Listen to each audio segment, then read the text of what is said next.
Sahabatku, Tuhan telah memberi peluang kepada kita untuk siapa saja yang ingin berjumpa dengannya jika ada keinginan yang kuat. Assalamualaikum warahmatullahi wabarakatuh. Hamdan wa syukran lillah, nahmaduhu wa nasta'inu wa nastaghfiruh. Assalatu wassalamu ala rasulillah alladzi la nabiyya ba'da. Salam tilawah semesta. Sahabat tilawah, terima kasih kami ucapkan terlebih dahulu untuk yang sudah mampir meluangkan waktunya di channel yang sederhana ini. Terima kasih banyak yang sudah like, berkomentar, dan subscribe. Dan yang belum subscribe silahkan subscribe agar lebih berkah lagi. Semoga sehat selalu, sahabat tilawah yang kami cintai.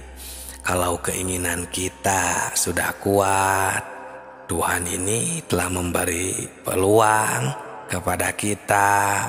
Siapa saja yang ingin berjumpa dengannya pasti akan berjumpa. Ini sebagaimana firman Allah yang tercatat di dalam surat ke-18 ayat 110, surat Al-Kahfi ayat terakhir.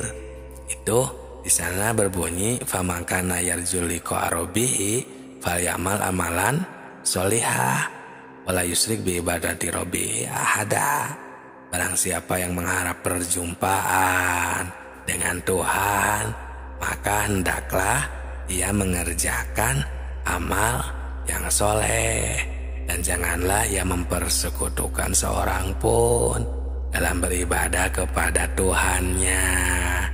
Nah, sahabat tilawah, menurut ayat barusan, untuk berjumpa dengan Tuhan itu bukan mungkin lagi, tapi pasti, asal kita bisa berbuat amal soleh.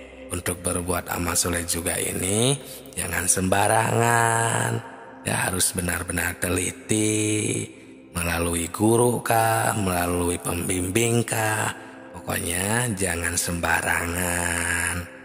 Karena ini kan urusan akidah, ya contohnya seperti amal solehnya itu sholat.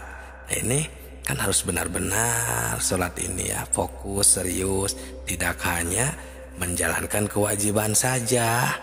Jangan semata-mata karena Allah memerintahkan jadi kita menjalankan. Nah, itu kan dikarenakan sebatas perintah.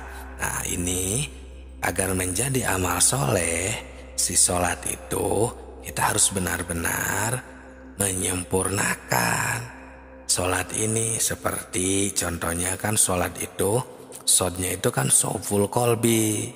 Soful kolbi itu kan ingatan atau elingan yang suci.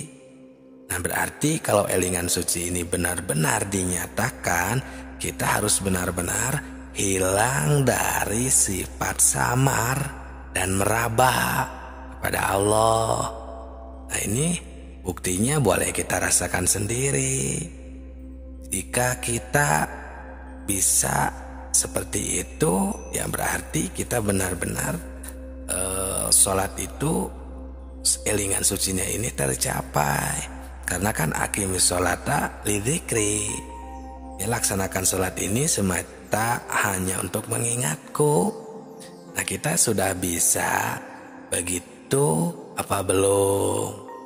Padahal Tuhan Subhanahu wa ta'ala, ya Allah Subhanahu wa ta'ala ini berfirman di dalam hadis qudsi, ya dicatat di kitab-kitab tasawuf banyak yang berbunyi, "Kuntu kanzan mahfian fa ahbabtu nurfa fa walaktul khalqa likaya arafu."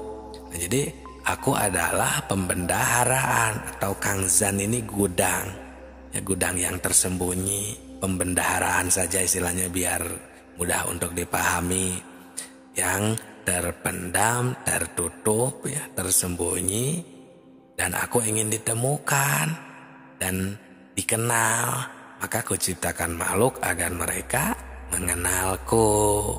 Nah, setelah kami menemukan hadis qudsi ini, Berarti kan bukan mungkin lagi untuk mengenal Tuhan itu, tapi pasti kita akan bisa berjumpa, mengenal, asal mempunyai keinginan yang keras dan kuat perhitungan. Karena ini bukan pekerjaan gampang ya. Ini harus memerlukan suluk, proses ya. Istilahnya tidak segampang itu saja. Itu memerlukan guru juga, petunjuk, pembimbing. Ya, tidak sembarangan langsung saja mengerjakan, tidak seperti itu.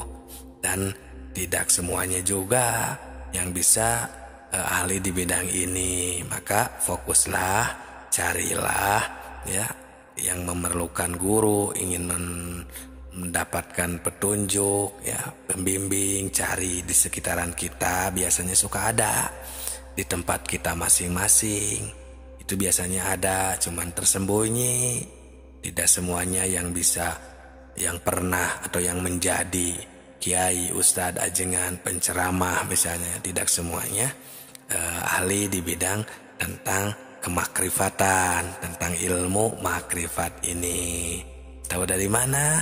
Ya karena kami menemukan juga di salah satu keterangan di dalam kitab Sirur Asror berbunyi faman lam yasil bihadal ilmi lam yakun aliman fil haqiqati walau qara'a alfa alfin minal kitab bihaisu la yablugha ila ruhaniyah. Yang berartinya semua manusia jika tidak mencapai tingkat ini, mengenal Allah, makrifat ya, maka tidak dikatakan alim secara hakikat. Walaupun dia telah menguasai 1.000.000 kitab, karena tidak mencapai derajat rohaniah ini. Nah, sahabatku, sahabat tilawah semesta, dari penjelasan ini kita semua ya mafhum memahami bahwa tentang makrifatullah ini benar-benar memerlukan kekhususan atau proses ya. Nah, kita ini sehingga tahu memahami pentingnya ya wasilahnya dari ilmu makrifat ini. Karena pernah ada yang menanyakan untuk apa belajar ilmu makrifat dan apa wasilahnya. Nah, tentu saja banyak sekali manfaat dan wasilahnya. Seperti yang pernah kami bahas, jika kita lupa kepada Allah di dunia ini, maka nanti apalagi di akhirat setelah kita mati, ya setelah kita meninggalkan dunia ini, ya di alam kubur saja kita belum tentu bisa menjawab pertanyaan dari malaikat munkar dan nakir jika kita tidak tahu, tidak makrifat dari sekarang. Kan salah satu pertanyaannya itu ada marobuka, siapa Tuhanmu, mana Tuhanmu. Jika kita tidak tahu, kita tidak akan bisa apa-apa nanti di akhirat. Itu baru dari segi pertanyaan, belum dari segi malaikatnya. Seperti malaikat itu kan terbuat dari cahaya, yang kita semua sudah pada tahu dan sudah mafhum. Berarti malaikat itu sejenis cahaya, dan bahasanya juga berarti bahasa cahaya.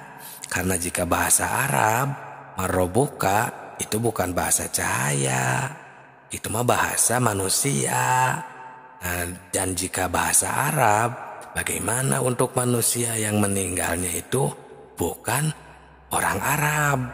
Misalnya ya malah orang kutub selatan, misalnya kutub utara, Indonesia, yang tidak tahu bahasa Arab. Berarti kasihan. Mana adilnya Allah yang tidak tahu bahasa Arab? Nah, alhamdulillah, jika benar-benar kita memahami, mendaki ya suluh kepada ahlinya, tentang pertanyaan di alam kubur pun akan terbongkar, akan bisa menjawab, karena kita makrifat, mengetahui ya tentang semua ilmu yang ada di dalam ilmu makrifat. Semoga berkah semuanya. Salam tilawah semesta.